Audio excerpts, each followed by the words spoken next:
Welcome to humanities हलवा है। Please share, like and subscribe. अबे कर देंगे ना, चल तू पढ़ा। इस वीडियो में हम जानेंगे the rate for plate movement, मतलब ये प्लेट किस स्पीड से मूव करती हैं। मिड ओशनिक रिज के पास रिवर्स मैग्नेटिक स्ट्रिप से साइंटिस्ट ने rate of plate movement identify कर लिया। सर कुछ समझ में नहीं आया, प्लीज़ एक्सप्लेन करो। अच्छा ठीक है, चलो मैं तुम्हें समझाता हूँ।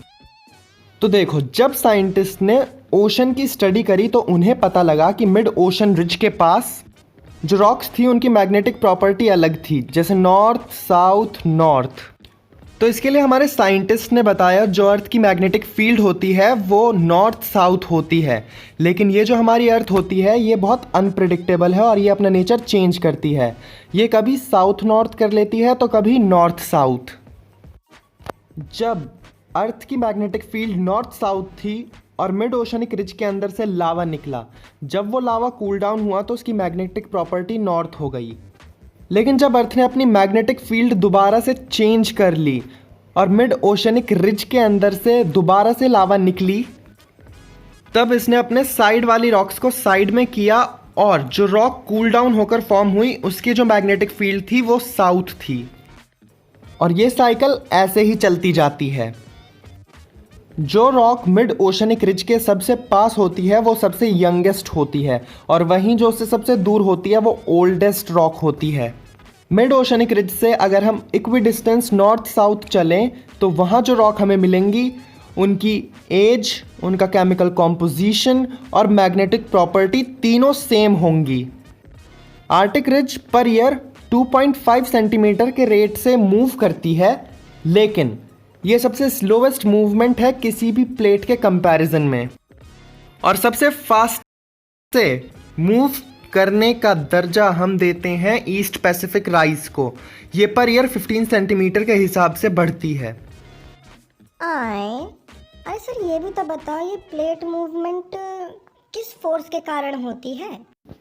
चलो ठीक है, मैं तुम्हें एक और बार बता देता हूँ। वैसे मैंने ये तुम्हें लास्ट एपिसोड में बताया था। रेडियो एक्टिव डीके और रेजिडुअल हीट की वजह से जो हमारा एस्थनोस्फेयर होता है वो गर्म हो जाता है। उसके बाद ये मैग्मा राइज अप करने लगता है।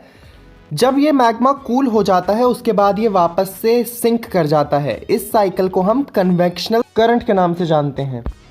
और जब ये साइकिल बार बार रिपीट होती है तब हम इसे या तो कन्वेक्शन सेल कहते हैं या फिर कन्वेक्टिव फ्लो कहते हैं। और यही वो फोर्स है जिससे प्लेट की मूवमेंट होती है। चलो अब हम जानेंगे इंडियन सबकॉन्टिनेंट की जर्नी के बारे में। जिस पोजीशन पे आज तुम इंडिया को देखते हो वहां पर पहले इंडिया नहीं था। तो सर फिर क्या था? पहले वहां पर तिथायस सी था जो बहुत बड़े इलाके को कवर करता था।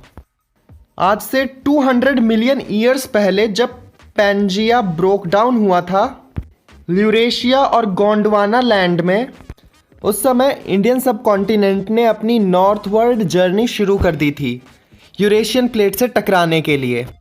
फिर आज से 140 मिलियन ईयर्स पहले इंडिया अपनी जर्नी कवर करते करते 50 डिग्री साउथ लैटिट्यूड के पास पहुंच गया।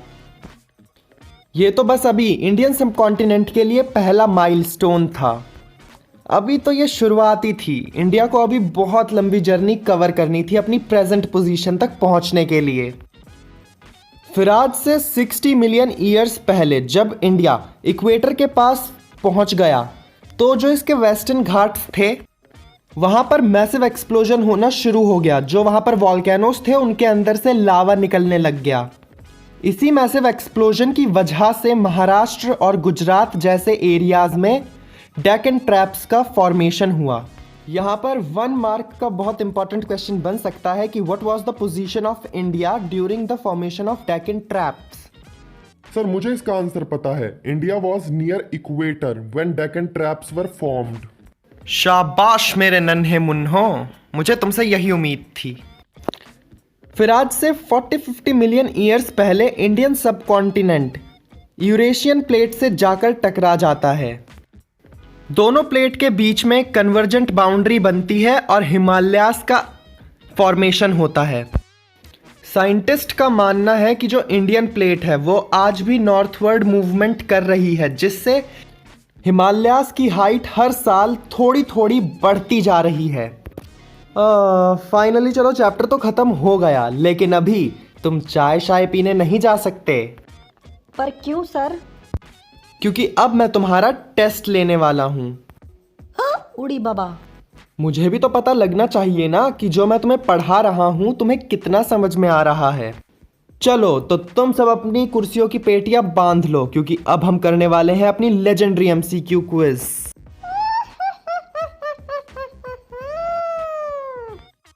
चलो तो पहले वार्म अप के साथ शुरू करते हैं।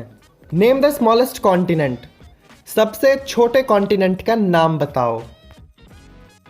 तुम्हारे ऑप्शंस हैं number A Asia, B Europe, C Africa या डी ऑस्ट्रेलिया। वैसे मुझे पता है कि इसका जवाब तुम्हें आता है, लेकिन फिर भी मैं तुम्हें तुम्हारी नॉलेज के लिए बता दूं कि सबसे लार्जेस्ट कॉन्टिनेंट एशिया है और सबसे smallest continent Australia. Second question भी ऐसे ही हल्का फुल्का सा है। बताओ पैसिफिक ओशन को हम और किस नाम से जानते हैं? And your options are number A ring of fire, B ball of fire, C fire rain area या डी वॉल्केनिक एरिया। आहा, बिल्कुल सही जवाब, रिंग ऑफ फायर। अब हम अपने थर्ड क्वेश्चन की तरफ बढ़ते हैं। Which country has the gold bearing veins? अगर तुमने मेरे लेक्चर्स बिल्कुल ध्यान से सुने हैं तो तुम इस क्वेश्चन का जवाब जरूर दे सकोगे।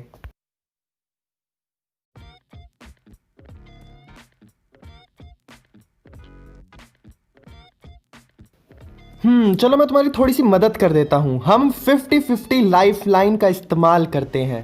इससे होगा क्या, दो ऑप्शंस डिलीट हो जाएंगे। ऑप्शन नंबर ए और ऑप्शन नंबर बी के सामने अब ताला लग चुका है। इसका मतलब ये ऑप्शंस रॉन्ग है और इनको अब तुम इस्तेमाल नहीं कर सकते। चलो अब कोशिश करके देखो जरा।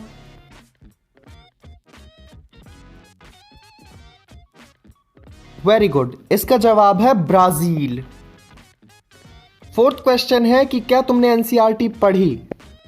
इसके ऑप्शंस हैं यस, नो, आधी एनसीईआरटी पढ़ी या नन ऑफ द अबव। वैसे तुम्हें एनसीईआरटी पढ़नी चाहिए, क्योंकि अगर तुमने एनसीईआरटी पढ़ी होगी तो तुम मेरे इस क्वेश्चन का जवाब जरूर दे सकोगे। उस मेथड का नाम बताओ जिससे साइंटिस्ट ने यह पता लगाया कि डिफरेंट कॉन्टिनेंट्स में सेम टाइप की रॉक हमें मिली है।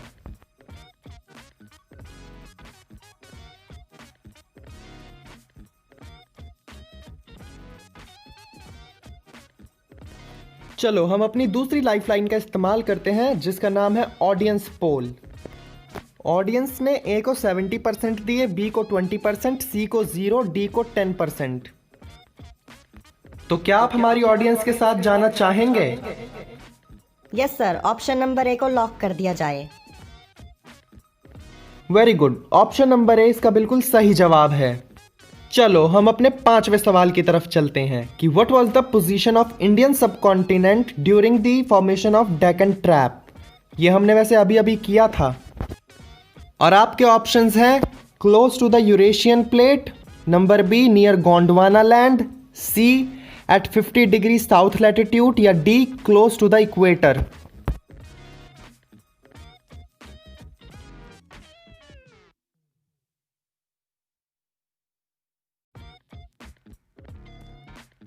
और इसका सही जवाब है option number D close to the equator.